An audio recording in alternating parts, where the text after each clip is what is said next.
no. You want you brother. Why you go? Brother, you hear you receive while you wait on you know the go on you. My papa will. Oh yeah. So, brother, Nigeria na maize. Maize o. Maize ni lo gbe wo. attack it. Ni lo gbe wo. Ọ̀rẹ́ yóò bọ̀ òwe náà. Àpòyé lọ́ọ̀gẹ̀ Nàìjíríà náà yìí lọ́ọ̀gẹ̀ wọn gbé gbogbo àmọ́ àwọn ọmọdé dẹ́ máa ń dà.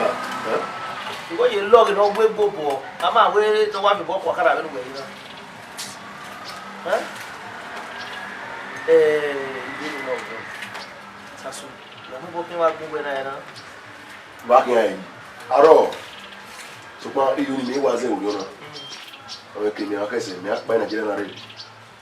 Àpá Nàìjíríà náà wà á káfí kádọ́ lọ.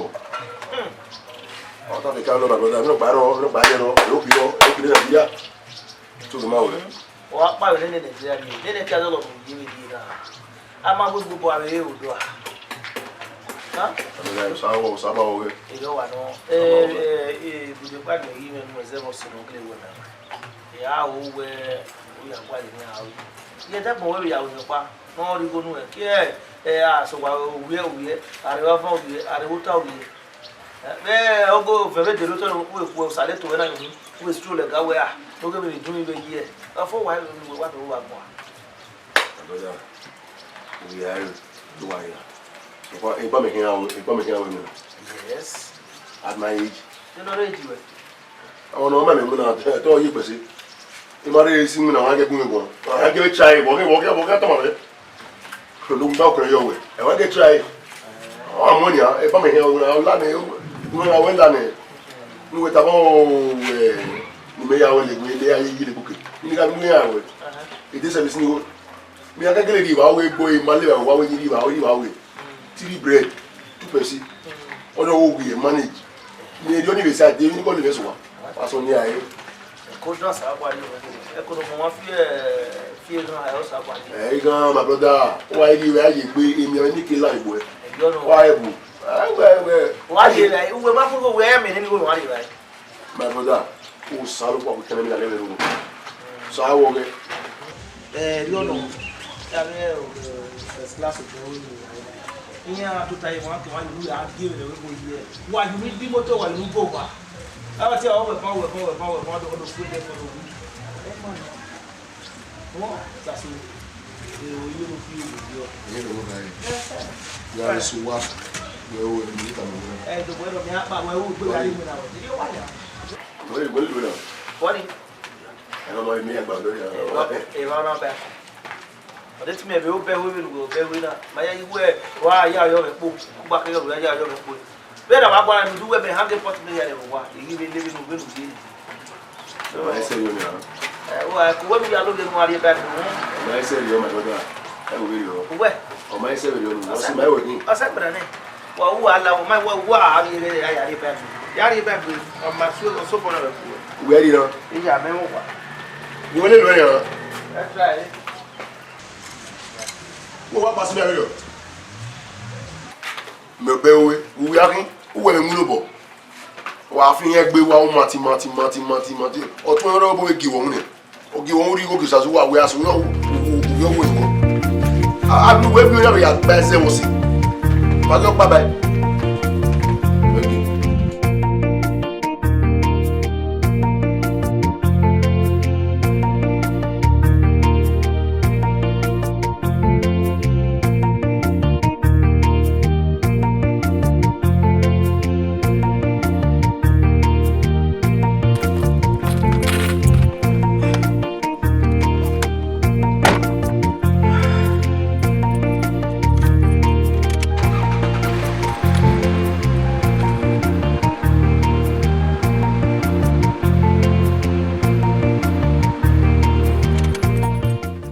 Hello. Hello? Oh, yeah. Yes, sir. Pardon.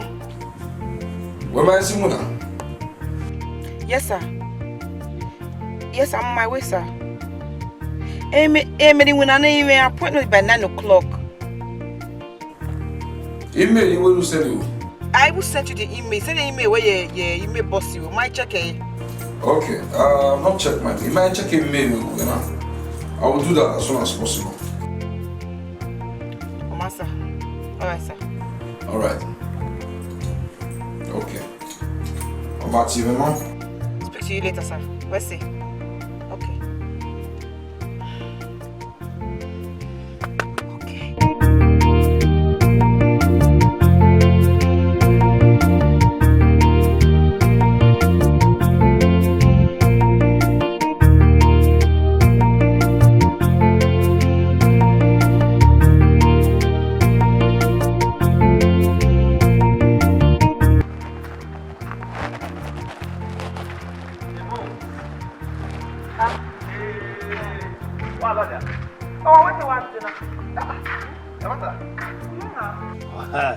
Yet, may wear about what I know about where cooking is against Saturday.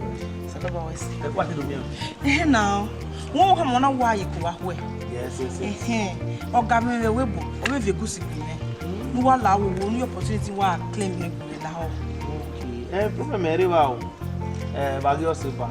So, what problem is we quarter at least we're here, you could have asked if we were stressing. I'm stressing about it. The thing is that when we are bless him, bless her. Sagie. And they can make a go away. Am I will one working one?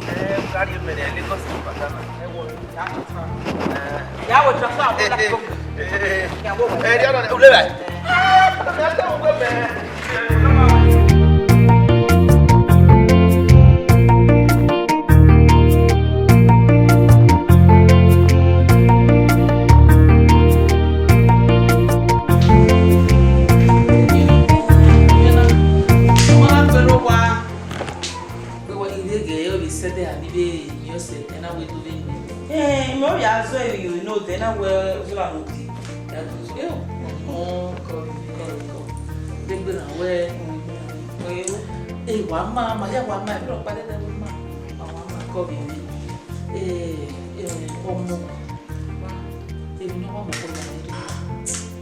okay, was so maybe cool.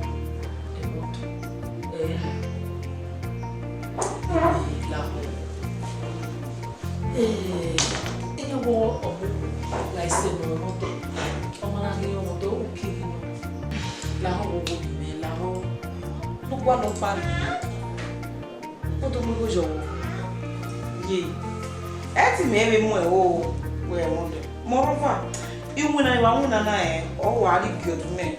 Ona me wa e ma o ibunda iwu na na. O se gi ge bai. O se wu ji lace. Iye. Abeto ya be iwu na se gi gba o bi ya. So this job is like focus on that money. Umego, uye musi. Wawe wege ni betana beli je. Umate toge. Me amati ya mude abupo na utati gba loto. O se nu dazi kai. O to me gumu. Ege ni ga se neje. O be me ha ri ere. Wa e musi. Bege wale rume. Umuse iye na ugbogbo. Fineza won ko wa isi e. Oma tebe mutaiji nuda agbo enu ya gba orí mi na wa no ugume de ture ukeri yeme ugume so keri yeme e ko wa fun e ko se mo yen nudo ni me mo de mo salopo omo na nu ja me na baba igo we na emu wa yin obo wa na igbo eri me o ya mara obo wa na wa ya mo o ya mara.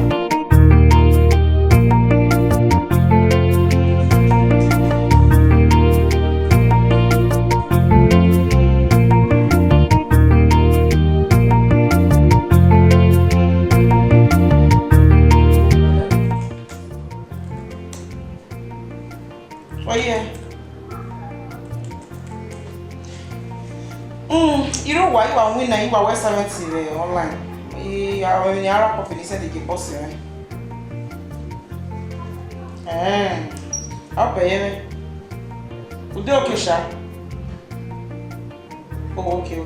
Don't worry, just you like 2 to 3 hours even. You are tune, eh? You are like that. See when my make me. I need the so that I make it proposal no this is the tapa. So immature na yet that. All right then. Yati. Ma. Yeah, later.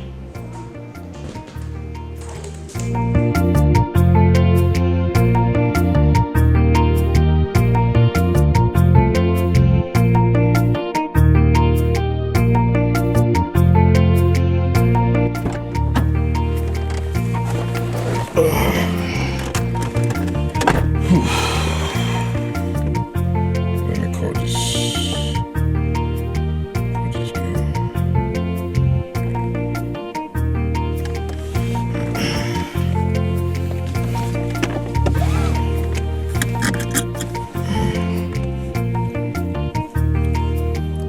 Hello, Mama, what you?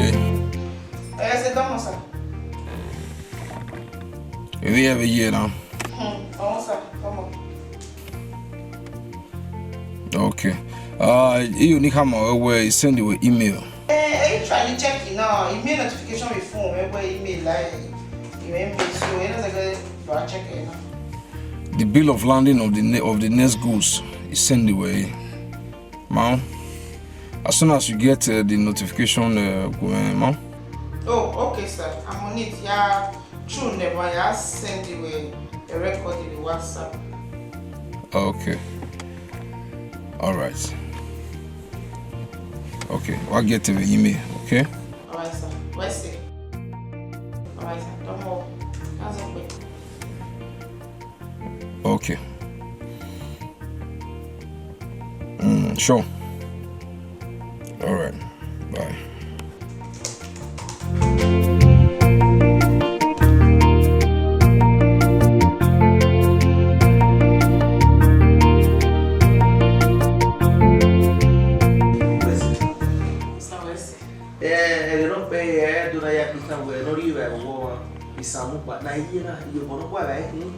What was it? So, we're not really never I will leave my man. You know, I get me with your ears or so.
Hello, Moa.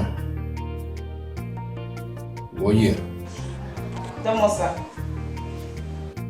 Okay, I just want to let you know where Ose Kune. Okay.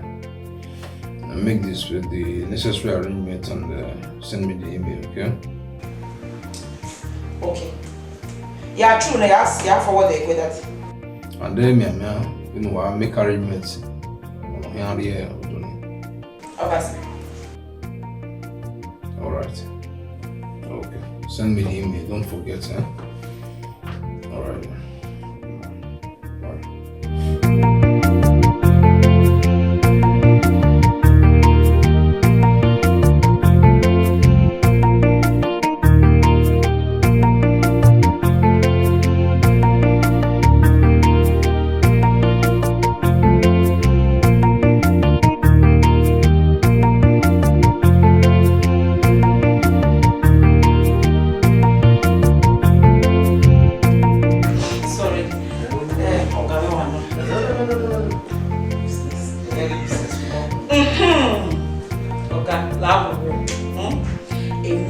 ati. Ni o poke ba ina o. Awo. Ihu mu kun ya ni. Also no garanti na. Gusi man plant in. So you don't know where you are playing. You are the only person that I have. So they will work. Probably out. So now we'll give you what I'm not really.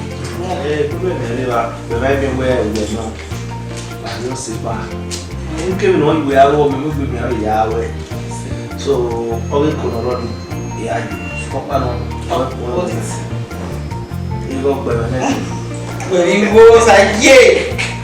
When I go here, yeah, send it over now. Share that's the next account, you know.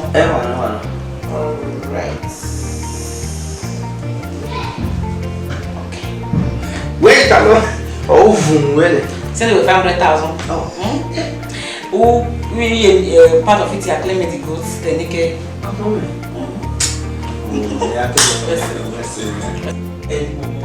If you now will go to settle some people more. I don't know what you're talking.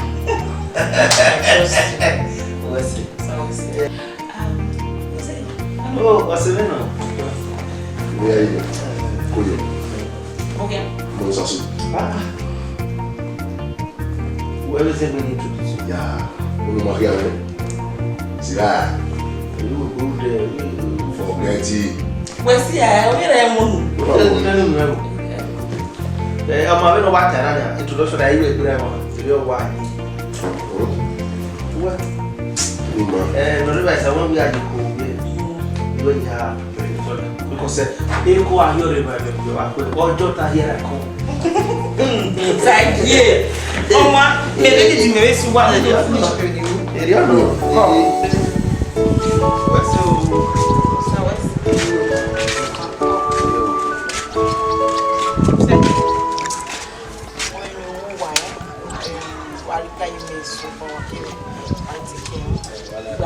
Alright, then take care.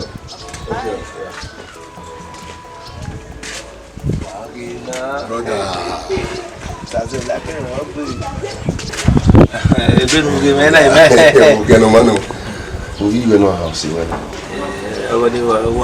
so my also no say hotel or mama gbe so to ade ma work food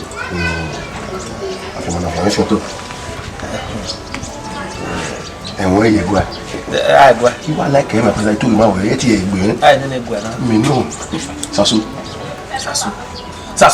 we have a year keep battle with sasu we ya yeah amadi we you na e do sasu ma oni owo yi no do o yi ka gbe no ba yi sasu 240 amadi we you na e dey na agbere we o are we na ovun ha dey my brother me wa wo you vuni ma say so na video yeah for your information again anu mi na eni emu wa ati e na so agbo na o wa mu na we re mi bo mi re ya mo bo wo ni gbe working class babe no senior baby ni re wo na mo na re ba wa say ya fefe o ma no mu na lele you know come we bu ya fefe so keke no we e wa ni mi go ya do le gbe yi for me every day am we na gbin mo so wala gbo ri na e wala won insult me insult we abi we bo ni gbe na we wa be go pe gbe yi na we gbe wa ta ma we o no le ti yari ya sasi we no ye me no be o ma we yo wa bi we ya fe we ya nego ring road mo gbo to we bu e ga mo gbo to ye wo ga we yo e ya we yo sa so I go buy me now I go buy me to tagbe me di no ba we do no wa ka wori no we worry so we what no ba me ama yeyire my god di mana di no ba ni no ba na ni do ye na go ma dan wa we yari we no to bo o ya no be you no to bo ya go me di we sorry ani me gba yari my brother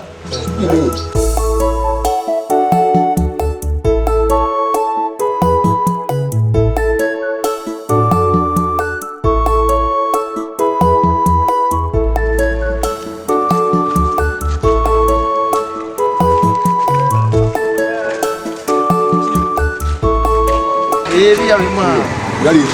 Ya sé que va que yo soy va. O dawo meteri. Yari wa. No problem. Ile boni.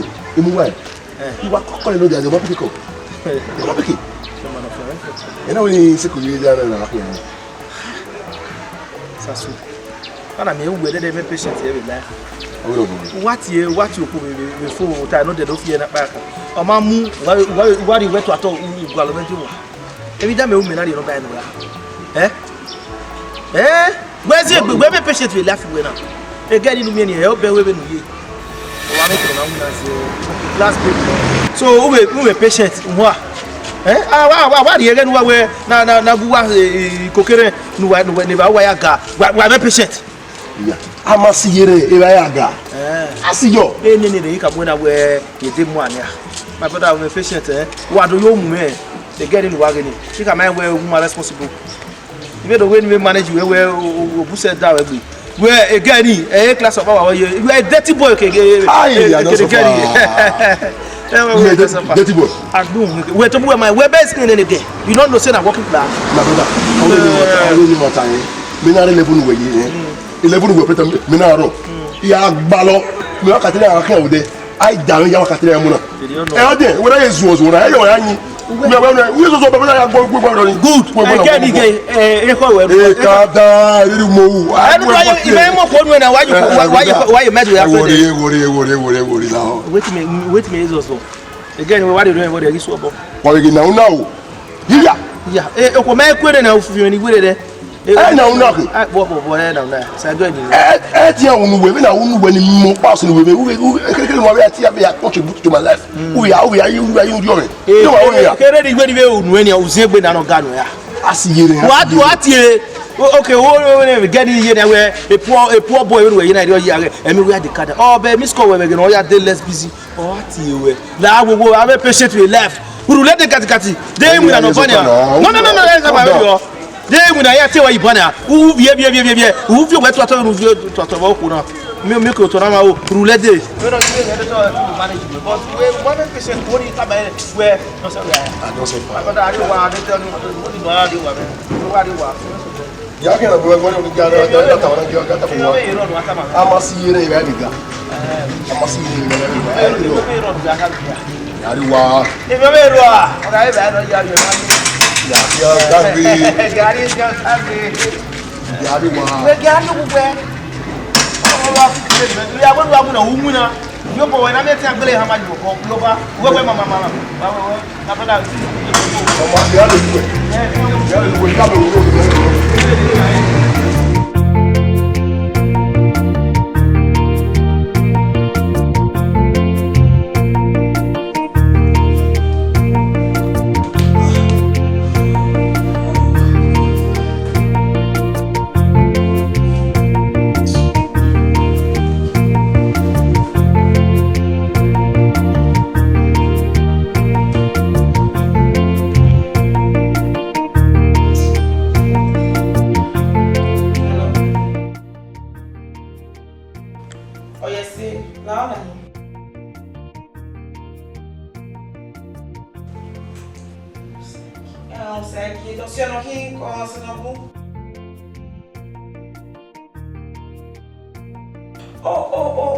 Okay. Oh yeah. Yes, see, who are calling me randomly? That's what's wrong? What's in here? Oh, I'm very sorry. You are very, very busy. You are tight. Chetu me this time is so tight. You hear me, boy? I'm so sorry. Oh.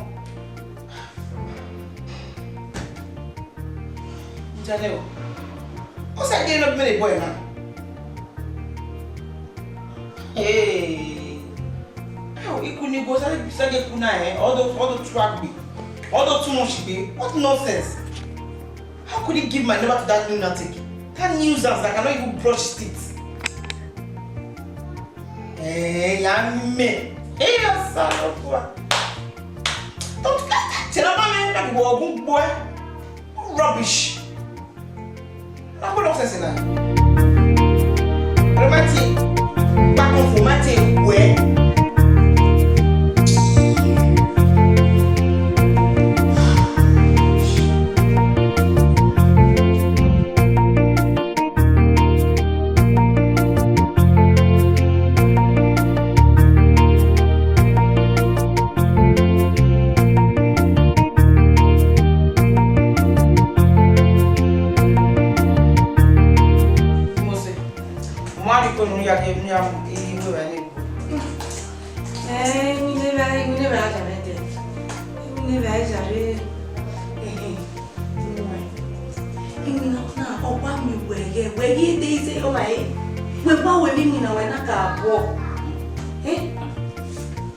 You understand? You got to love you, man. This same work, you wanna all pay business. You got it, right? You have to make bill. So you must love it, eh? Oh, Maria, they were saying, oh, why you are for? He was the very good. We make you fear. Okay, moreover, one is in our woman. If you feel even all the time, I work from home, understand? So once in a while, you check out the document and all that, disciplines. You are like him, and I'm so comfortable with it. You know, man, say, oh, Gabby.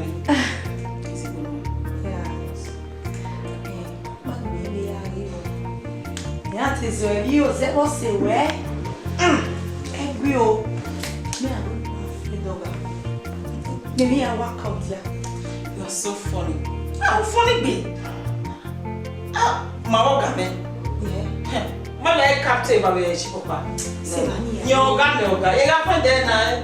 You know, maybe they lose there, so I don't miss business with pleasure. It's good. Are you serious? Oh, sure. Yeah. Boy. Oh, no. Besides, this is not my time. I get video. Mom, he must say, therapist of love. Oh, when I can we why I didn't understand. Calm down. Okay. Are you serious? Mama, I dare tell you, it's happy minute. We are really keep my yes, now. You understand it? Again, who furnish why that round? Why that round? Why the top way? Why the one let up, you know? Yeah. Oh, but remind the young way when I can. What leaky? You are with echo. I don't know why on your bunny. On the war of bunny. Are you serious? Ija, what's on now? Now I connect email. Really? Jesus! Welcome to the church. For your rest of time. Yeah. So bold. Am I so bold? Yeah. I can't say. Are you serious? I'm serious. Am I so bold? We have work going and I will. Not yet. I'm not going. Are you going? For your rest of time. I'm coming.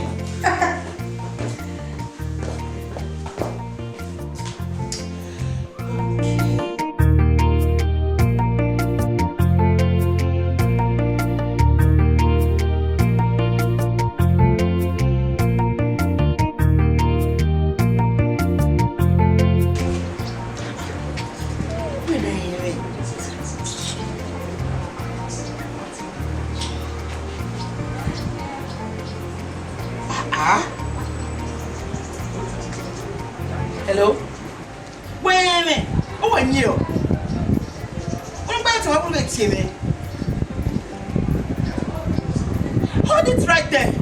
I'm not going to walk in the time. When we was so don't was say. Won't you take a good look at yourself and look at me? You're not in the same class. Listen, look here, listen to me. I will wait till I now. Get out cow. You're kicking. No one tear if only listen. Do you hear me? What's rubbish? When you want to take it easy with you, when you make you understand, no stop. You call me uncountable times. Are you okay? Who wants to remember 50 years there? Who are where? Don't you have a job? Who winner? Rubbish. Don't come again again. No one to go.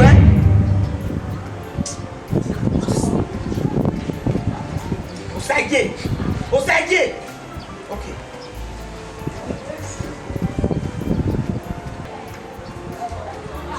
Oh, switched off. Whoever planned it, you guys planned this. I knew it. You planned this. I want to come to your house to give you this message by myself. Only a quick boy before walk with wife. Every matter. Rubbish.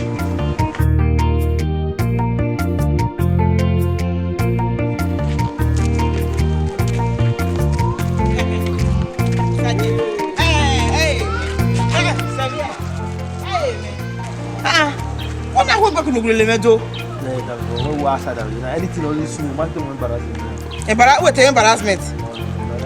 Oh, so when you or maybe you are to have any. Okay, that's a What I know, men. very sorry. Do you know that? No one, nobody when I call him, it's more than 50 times. Holy Ghost. Uncountable times. Everyone concentrating in winner. Or got you might just squat. This age and time, you like where you just frustrating my life. Because wrong in more way.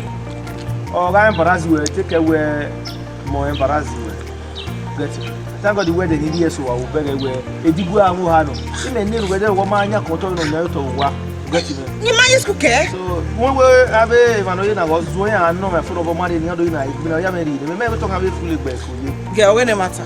When you on the point and no says in my way. But my work, who are bread, you or rather call it. Will I try me? Will I call it in Malake? Make call us. We done a hair shadow of your guy.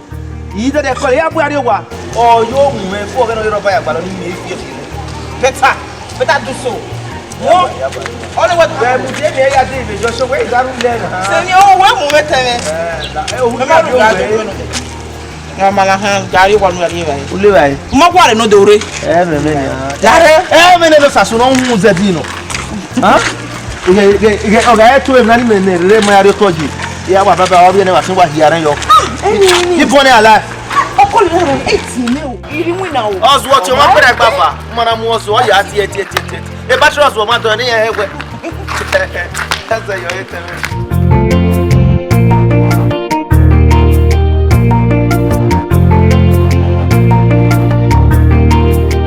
Sasu, oh Sasu no way. Sasu no wa. Jala. What I be no say no dey. No dey dey go mu. Only me we afule go kero dia. Mu wa ye. Oye do abala mu me wa na do no da we sort me one can respect him. Oh we when I go be when ni no be na that in our office we gi ehwe. Who wa ko we me mu na we ya. Only one only total. Me go na total wana we. Sasu, egbunyi mo pekere ni ge wa first and last one we gbet am we. Mo himia. O we ni do am wa yan police am mo. Na we mo we akan we ade, o me no do peli we. Because o very well. Eh, go tama. Iya mo na from we yo we ya responsible. Oh, boy yo ba. They no responsible. Eh, then you queen 20 miss call. O mo pa lo. Out of the yeah, only we Apo sabo we unu yata 20 miss call we. E dey mi ma pe go won we o ma no we gbe mi lo. Ge, o me condition ke ye. Who what ya ro pa 20 yen gbe me go. Eh, we dey na my brother, omo we here. All the your barrier here. They no dey we want to we. They no dey. Ye nya o ka mi me we o se me ni e. O ma tete ni a we o gbe ko yin we lo. You come down. What you talk your own? Wait, mama. What can get ya o tell you ya we o so pe we. Eh ya mo wa. Who shot you like it? Yeah, shot you wala me. But you say we you want to get. We dey know me. Aro we wala me. Mo ko no dudu adu aye ko ya stop. What you be we? Era wa ni ni obe we ra we. Obe wo we. Era we ka mo wa ri apu we obe we u kere bae. Ya ko ro ba ti mo. Eti me mu na eti me gbodo ira. Ama si rega. Ase rega. E ba e dan un kina. O da han gadu mo na kwa. Wa yo mu me ka me we dey we business. Ma e we ya we li no gas but na gas. Ma wo ke pa di we to we. Ah, ke ba we. Me ni me ya ko me fun me je gere we. A me ge wo. Mo na e be ya we. Imoto ya fe nu ede unu ya fie. Opo ya nu eri unu ya fie we ya fie na e ba ya je sewe. Awe we mama ha. De ni tota. Ge we gbe sunu e do we. Anything we gbe ye mu we ya sort me do awe. Wo la ke no sunu de do. Pe we no mama. O ba wo ko ya lo we wa nyanya.